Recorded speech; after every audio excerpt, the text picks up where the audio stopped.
Brent Porcio, topvelocity.net. I'm going to do a biometric analysis here of Frankie DeJiulio coming from the 3x Velocity camp. He was, high 80s, touching 90, 85 in this video here. This was at the end of the day. We're going to look through first the Kinematics Sequence. This is showing the timing of the angular velocities of the hip, trunk, and lead arm. So we'll take him till the first peak, which is going to be the lead arm peak. Ideally, I want to see the hips be the lead arm. So this red dot here, I want that to peak first because I want the kinetic sequence coming up the chain, right? So I want the hips to go before the trunk and lead arm. The lead arm and trunk kind of work together. Typically, the lead arm will go off before. So I'm fine with the lead arm here, just the hips are late. And why are the hips late is really one of the keys to Frank's issues. So if we go back to looking at hip angles, it'll help us understand what's going on. So at the point of before leg drive, right here, you can see Frank's doing a good job. If we look at the position of the hips to shoulders, he's doing a good job of separating these two lines. We want these two lines separated. I mean, if we go to one of these graphs, the torso graph, we can see that his, all the way to the right here, hip and chest rotation delta is 22 degrees. So he has separation starting before leg drive. But let's keep that one on. But the issue we're looking at is if we go down to, I'll use this drawing tool to help you here. If we look over here at, actually it won't let me draw there. Okay, never mind. If we look at, okay, it's let me draw up here. Let me take off this drawing tool. We look to the left, R rotation, that's going to be the rotation of the femur, and that's at a -2. So if we can see, the leg is slightly externally rotated, which is good. We want to hold that back knee out in torsion. And we can see the hip flexion is at 39. That's, fine. It's not great, but it's fine. That could be better. Hip abduction is at 42, fine, but could be better. That would just be loading the hips farther, more forward and down. The key is going to be coming out of, as the front side opens and he starts to go into rotation here. If we're watching hip extension, so look at the R, the blue R flexion extension. When that gets to a negative, it's starting to go into extension. So that hits a negative right here. And you can see the right rotation, which is the femur, is at a 10. So there is some rotation from external to internal before hip extension starts, but it's really not a lot. So once again, see the blue is now, the blue R flexion extension is hitting -5. We would want that, when that starts to happen, we would want to see the right rotation, the red, to be, all the way into 30 degrees. So Frank is late to really drive back leg. You can see there's not much extension in the back leg knee. There's not much rotation in it. So what is a lot of the rotation is the front leg. The front leg opening and landing is causing a lot of the hip rotation. So if we look at the hip rotation, we can see at front foot strike, landing right here, the hips have rotated, let's see, 180 is back here. Here's 180. That means closed. Actually, we're right there. That's a closed hip orientation, so you can see the hips are closed. And then right when he lands right there, the hips have gone to 180 to 130, so that's 70, 60, 50, that's like 50 degrees. So 50 degrees, okay. At front foot strike, we're trying to get to 90 right here, okay. So it has another 40 degrees to go.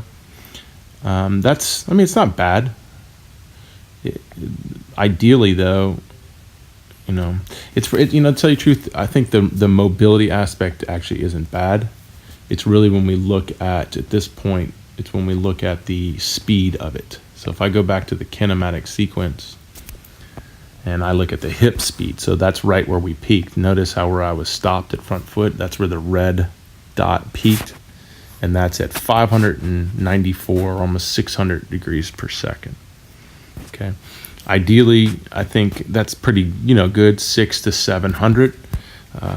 What we can't measure is the linear speed, which I've been working with for DeMotion to put this in. But if we go to this tool here and we look at the, I think, hip right, let's see if that does it. Yeah, you see that line drawing right there? Okay, so if I move this graph, you'll see it. So you see that line drawing from the right hip? When we can get the speed of that line, okay, this will be in inches per second, but when we can get the speed of this line here, then that is going to be important, because the angular velocity, the ability for this hip to rotate, is important, but you could have rotated that hip back here just as fast. It's really the energy behind, moving linear behind the hip before it rotates, which is going to be key. And that's going to be influenced by, going back to Frank, that's going to be influenced by that that back leg moving that hip and building that stride and building that power. And that's where Frank is limited right now. The other thing too, which is a health issue, you can see his arm going way back here. Look to the point where it's almost impossible. It's probably a little bit more back than what it actually is, but it's just making the point that he extremely loads the arm and horizontal abduction. Too hard on the arm, because it puts it's going to potentially put too much stress on the front of the cuff, and it can do the elbow as well. The cuff really isn't meant to do that. So how do we prevent that excessive loading? It's the relationship between the hips and shoulders. So if we go back and we go, hip and the shoulder line here. Oops, I need to kick this off. My hand tool.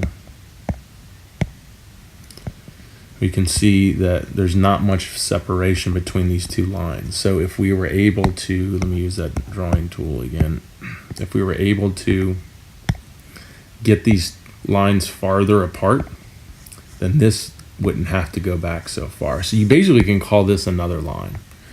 And the body's trying to deliver in the sequence, right? It's trying to deliver the hip, then the trunk, then the arm. And obviously the farther apart they are, the more potential to create energy. The problem is when you want to accelerate these, and you have this line these two lines too close. These lines are too close, then the pitcher tries to pull that segment farther back. So the goal would be to have your hip line here, and then have your shoulder line there. So then we put a bigger distance between the two, and then we don't have to put as big of a distance between the last one.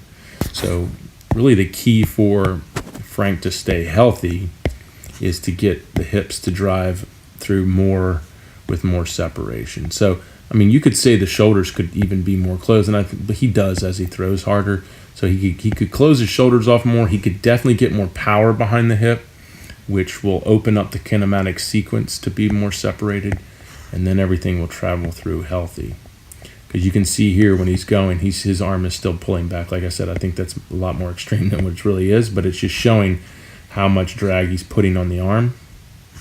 And there's not a lot of glove pull, like the trunk isn't flying way off to the left here. So he's still got linear energy because he has good front leg force production. If you look at his ground forces on his player locker or his evaluation, they were up to 1,500. newtons.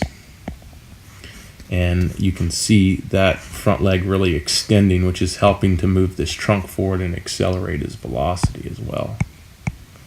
Okay, so you can see it right there as he's rotating, front leg really helping drive forward energy, but you can see that arm is dragging. So we've got to kill that arm drag, and in the process of killing the arm drag, getting the hips to be more explosive, rotate more, that's also going to build a lot more of the energy in the back, which is really the icing on the cake for Frank. Not letting the back knee go early, which is letting this open before extension. So when this front leg wants to open, we have to extend back into the rubber to drive hip through, accelerate center of mass, and then that will create a better relationship between hip, shoulder, and elbow, so he doesn't create so much arm drag. And then the way he finishes is with his great front side, his great front leg. That'll really be the icing on the cake. It'll help him stay healthy, and it will potentially allow him to increase a lot more velocity.